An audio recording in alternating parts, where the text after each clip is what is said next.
Today we see geoeconomics being shaken up. The petrodollar might not be anymore the strongest petrol in the planet. It might be the petro yuan or the petro BRICS currency in the future. Today we see Saudi Arabia courting the BRICS nation, saying, guys, this is what I have to offer. I can bankroll a few things. I got oil, and not only will I bring those assets, you know what that also means? That means the US doesn't get some of those assets as well. And well, if they do, they're going to be paying a premium. But basically Saudi Arabia is like, hey man, I'm just trying to diversify my skill sets, my assets, my exposure. I just need a diversified portfolio, and you BRICS nation look pretty good right now, because it seems like you guys got your things together. Meanwhile, US and then we have like the G7 nations are, not as competitive as the BRICS nations used to be. We see Canada, the least performing out of the G7, so they're going through hell. Like, oh my God, there's a lot of, chess moves on this planet, and Saudi Arabia is choosing sides. This is gonna completely change the geoeconomic structure of the planet as of right now. We're gonna get to that and more here at the Financial Almanac on Basil. So if you're new to the BRICS nation, it stands for Brazil, Russia, India, China, South Africa, and there's usually a plus. That plus refers to participants or people that are in conglomerate with these guys. Over time, that list will be building up as well. The BRICS nations have put together something called the NDB. This is the New Development Bank. And this bank has released so far $32 billion worth of loans for over 90 projects. The participants of this NDB include the central BRICS countries. In addition to them, there's also the UAE, there's also Bangladesh, and there's also Egypt. And that brings the total so far to 9 members. The 10th member knocking on the NDB New Development Bank's door is Saudi Arabia. And they said, guys, we brought the gold, we brought the black gold, we got the oil for you, and we've got a lot of cash, baby. We have a lot of cash. Maybe we can help you guys get this NDP not only more rolling, but a major competitor to the IMF, the International Monetary Fund, and the World Economic Forum, and the Bank of International. So their aspirations are quite high, but they're still young. They've only come out in 2015, but that's not to say there's mature players on this board. The reason NDB, the New Development Bank, should be noted by you is because, as Washington gave birth to the IMF, here is the BRICS nation giving birth to the NDB. And the NDB New Development Bank has 19% of its shares owned by Russia. Just under 7% of the NDB's assets is Russian assets. And so what happened when Washington sanctioned Russia? There was less liquidity for NDB, for their trillion-dollar programs. There was less funding. So Saudi Arabia, being an opportunist, saying, hey guys, I'm having trouble with my relationship with the US. Their leader is starting to, shake hands with the ghost. God bless you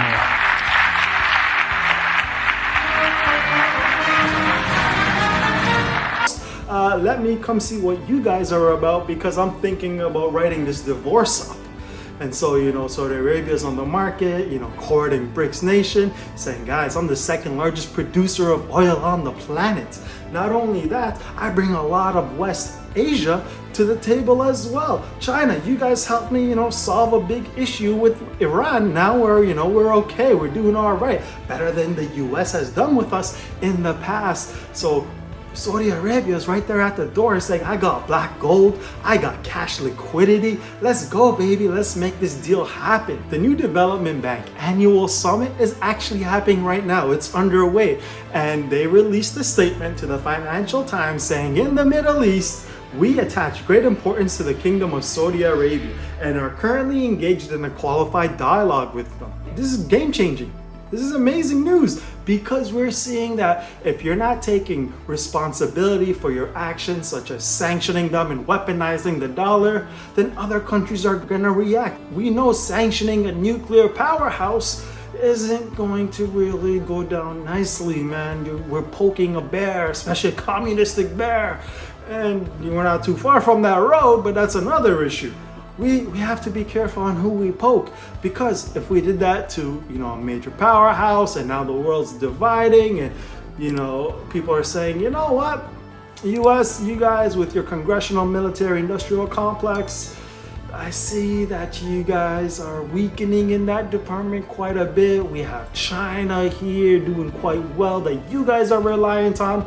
As we saw during COVID, we needed so many supplies from China, huge manufacturing weak point, Achilles heel here in the States. But that's besides the point.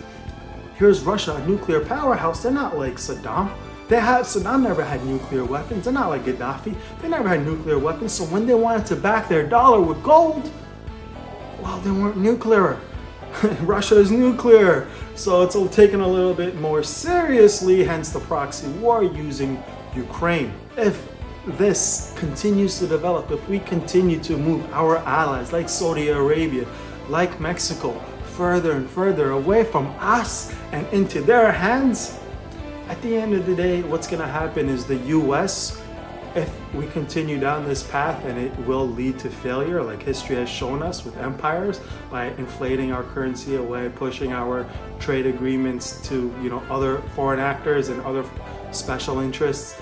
What happens is that we sort of self-destruct from the inside, and then a coroner's report is saying, guys, you see what happened? This happened internally. With Saudi Arabia engaging in the BRICS, and come, you know, the summit in August, if that does take place and all members do vote that Saudi Arabia now is part of the BRICS with an extra S, guess what, ladies and gentlemen? Trust me, that will affect the market negatively speaking here in the US. And as I was saying, August, things are definitely shifting. We definitely are going to be entering a correction in the stock market. And this might be one of those catalysts that you need to keep up with, you know, to keep in mind. So you might ask, Basil, why Saudi Arabia? What does Saudi Arabia bring to the table anyways? When I tell you Saudi Arabia's got some deep pockets, I'm talking deep pockets. They've had decades trade and security ran by the petrodollar, which is the United States quarterbacking their security. And because they could just not really do anything regarding their military development wise, all that extra cash was to buy gold this and gold that, and you know, Saudi Arabia's legacy, man, they're crazy. It's Arab oil money, you know what I mean? So yeah, they bring that and the oil, you know what I mean? So they're bringing quite a bit to the table. And because BRICS have been, you know, keeping the options open regarding whether or not they should include commodity-backed currency for the BRICS currency, this would strengthen that proposal, saying, guys, I got commodities, they got commodities, Russia's got commodities, everyone's got commodities, right? Even the US. Let's just have a commodity-based currency. It will trip and, you know, take off one of the legs that helps support the, you know, in faith in God dollar that we have today, that a lot of people say that it's not backed by a commodity. Well, it's very much backed by lead and steel, you know, the congressional military industrial complex. So, you know, it's nowhere here or there, but what I'm saying is commodity-backed currency is a little bit more mature in that realm. And trust me, that's nowhere near in the near term where they're depeg, where the oil of Saudi Arabia depegs with the dollar. That's in, you know, that's ways away, and that's not going to happen in the next 2 or 3 years. Well, at least I don't think so, because if it does, it's going to shake up the markets. And what if the rial, the Saudi Arabian currency, depegs from the dollar? I don't want to think about that. I don't want to summon that, because if they do that and if they start pegging it to this new BRICS currency and we go to a commodity-based currency, that's not only going to shake up our markets, we have to adapt to stay competitive. In the US, we have to peg our dollar now to a commodity or a few baskets of commodity, which is actually what I want, because it'll give us more well, bring us closer to the Constitution of, you know, having our money backed by a certain commodity or two, rather than what we have today with the democratic fiat. But, you know, it's a long ways away. I don't think we're gonna go there anytime in the near 2-3 years, but it's not to say it cannot happen in the future. So come August, which is like 2.5 months away, we're gonna see if the BRICS nations vote in Saudi Arabia, and that's when the first domino sort of falls, and we'll see where that takes us. But more importantly, this summit is taking place in South Africa. And South Africa is a member of the International Criminal Court. The International Criminal Court, during the pandemic, because of the Ukraine-Russian war, have put a warrant out for the president of Russia. Putin has a warrant of arrest. And because South Africa is a member of the ICC, well, here's what the Secretary General of South Africa has said regarding this concern. South Africa is a treaty member of the International Criminal Court. If Putin comes here in August as planned, your government will be obliged to arrest him. As head of the ANC, do you believe your government should and indeed will arrest Vladimir Putin? If it was according to the ANC, we will want President Putin to be here even tomorrow. You would? To come to our country.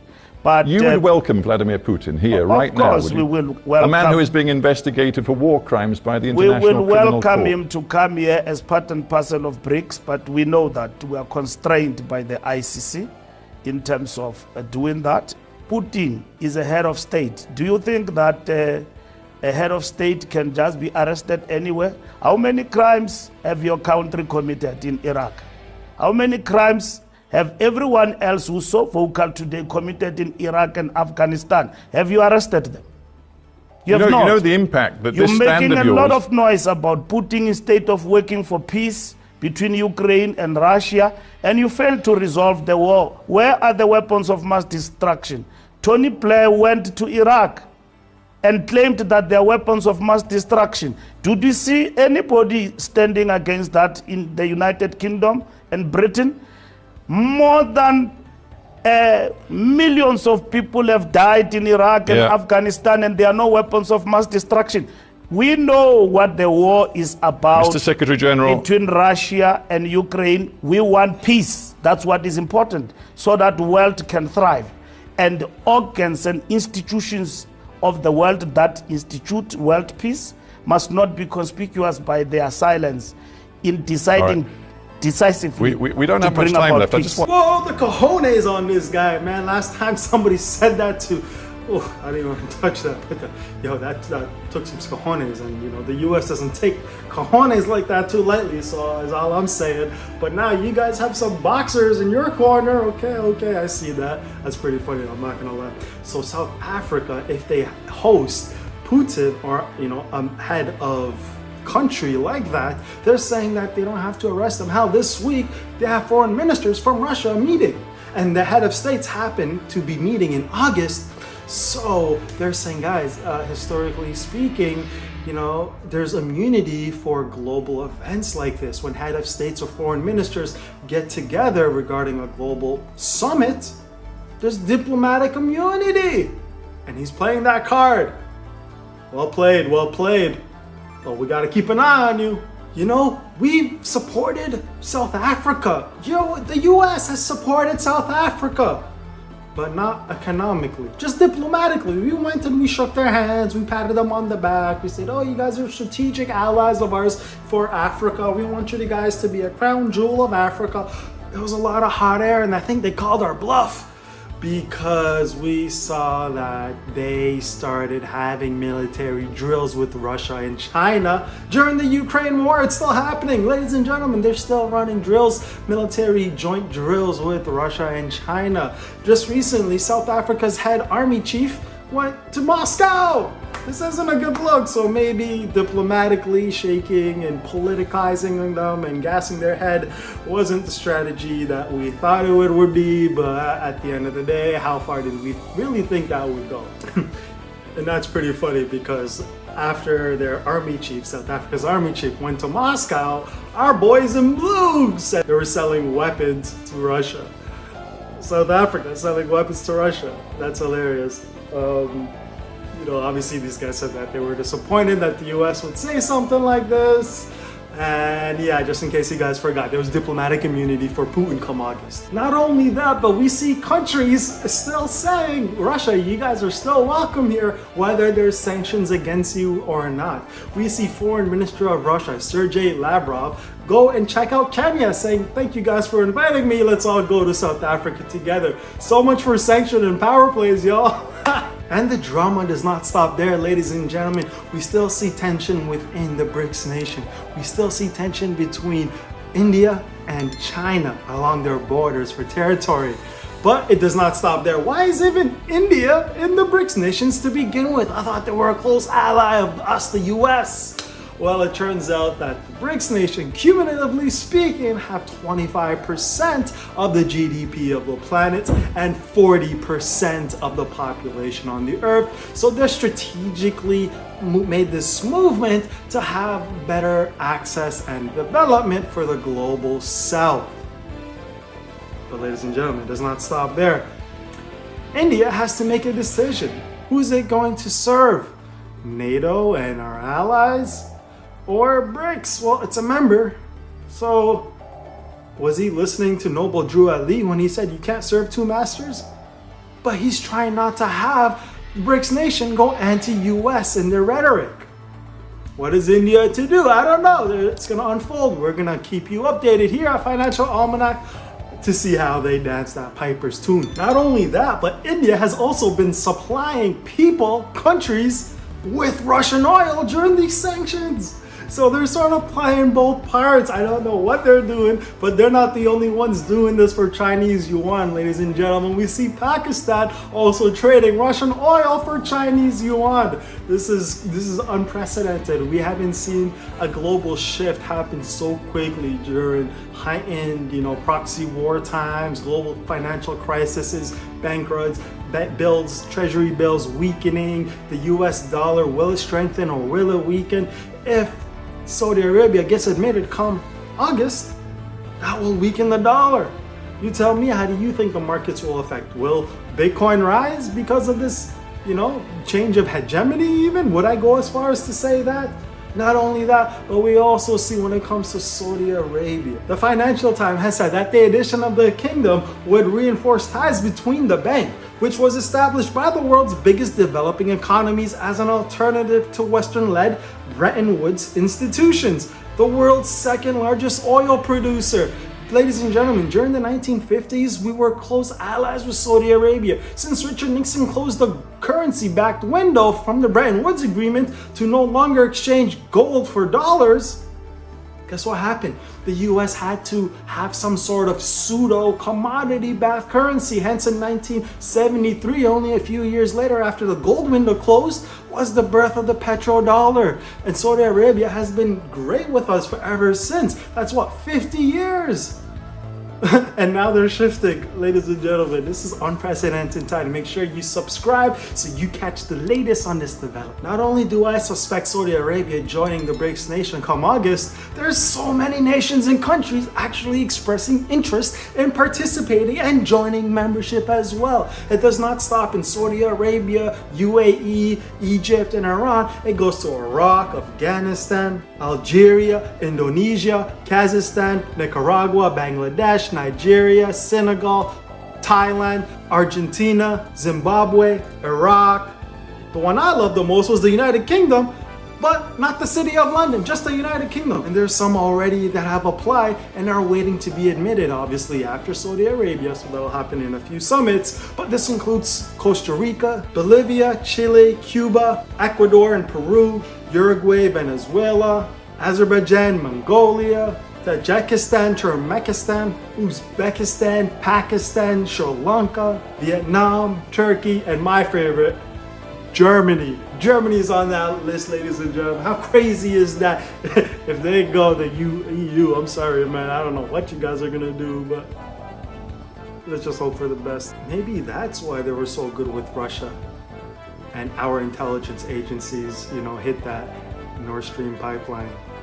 Wait, was Germany the whole time? No, what? Never mind, scratch that. But wait, why are so many countries interested in participating in the BRICS nation? Basil, I don't understand. Why are so many countries going there? Well, maybe it's because we sent economic hitmen, jackals, disturbed their economic peace, assassinated their leaders, and pretty much were bullies. Well, we had congressional backing for the congressional military-industrial complex. We have the most amount of bases around the world, and we lied to them from the Bretton Woods Agreement by backing our dollar. We told them they can no longer do this, and we formed, another bad guy ally, Saudi Arabia, with us for the last 50 years to have the petrodollar. And now that if Saudi Arabia shifts, who's really in charge? Was it the US or Saudi Arabia?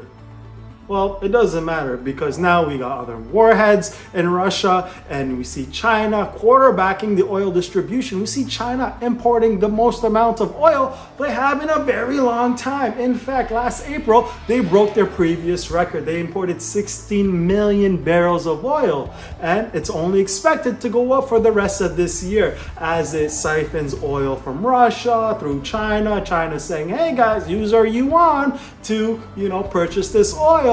You'll have a participation gold ribbon with you as you do this. So nations, come on, come on. The ones that have been neglected by the US. If you had an economic hitman or jackal or the military come invade your country, we will support you with growth. Just buy our discounted oil and don't ask too many questions. But yeah, that's not too good, guys, because last year, 2022, Russia, the Russian Federation of Commodities, has accepted over $88 billion of US, but denominated in yuan, from China. China imported that much money, $88 billion worth of US, but they did the trade in yuan. And they're supplying the remaining, which essentially translates to tens of billions of dollars not being transacted in US dollar. And that's about to be more come the end of this year. We're guessing about $125 billion worth of oil going through China, but it's being missed out in the US and it's going to the yuan. Well, we'll see how that works out. But not only that, we're seeing in this spider web of networks that they got going on, Pakistan is purchasing from Saudi Arabia Russian oil as a welcome. Saudi Arabia, help us move this oil because no one will suspect you since you're the second largest. Move this oil and have yuans being accepted for payment to Pakistan. So you can definitely be agreed into our round table. Let's go.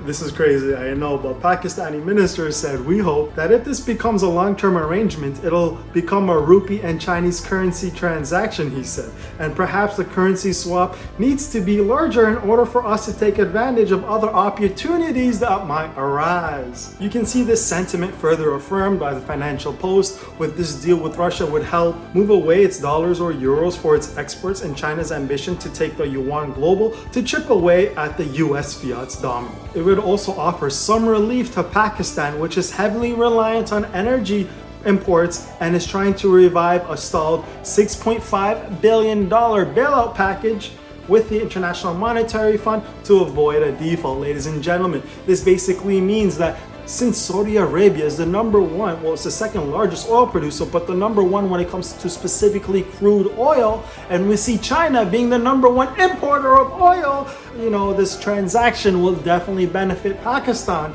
and maybe it'll help them to get rid of the leeches at the IMF. So yeah, if Pakistan can shrug off the leeches in Washington, that are guys under the IMF, and we have the world's largest crude exporter, Saudi Arabia, the world's largest crude importer, China. It used to be US, but now it's China because their manufacturing sector is still very strong, and because of the sanctions that happened in Russia, which Russia holds the second largest exporter of crude oil. The third, I believe, is Brazil. So that's the top three crude oil maybe in BRICS. Oh my God, that ain't looking good. Damn.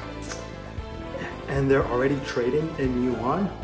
You see Brazil, Saudi Arabia will probably be doing it anytime now.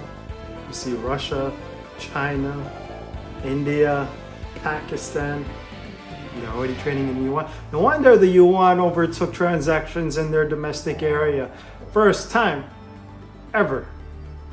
Crazy. Oh well, if the IMF and the World Economic Forum in Washington doesn't get their act together, then guess what? The BRICS nation and the new development bank will be quarterbacking so many projects around the planet, it'll make them go dizzy. Them being the IMF and World Economic Forum. And if this continues, the infrastructure will be built and perhaps backed by commodity-based currencies that the BRICS nations are definitely considering, and the global south will be lifted and see an industrial boom like it hasn't for a very long time. And this also parallels my previous thesis regarding treasury bills coming back and flooding the Federal Reserve, hence depreciating the dollar to quantitative ease and bring us out of the recession that would be coming into later this year, early next year. And that quantitative easing, because all these countries are giving back our treasury bills, would give global growth unprecedented around the world. So this is very promising news for the rest of the globe. Not too much if you're, a coattail from Washington or Davos, for example. And nobody cares about Davos and the World Economic Forum, trust me, nor should you. Because these guys want you to have mosquito burgers, whether you like it or not. Okay, they want you to control and own nothing and be happy about it. So forget Davos, forget World Economic Forum. Let's bring in the currency backed by commodities. That way the people have some power again, and this inflationary fiat doesn't collapse our economy like we've seen in history when they keep debasing our currency and the people have to keep working harder and harder. And it's just a rat wheel with a glass vampiric straw in our neck. If you made it this far, I'm gonna ask you to give me a like, because I wanna give you a like in return for investing in yourself. If you haven't yet, make sure to subscribe here at Financial Almanac, and I'll see you in the next one. Peace.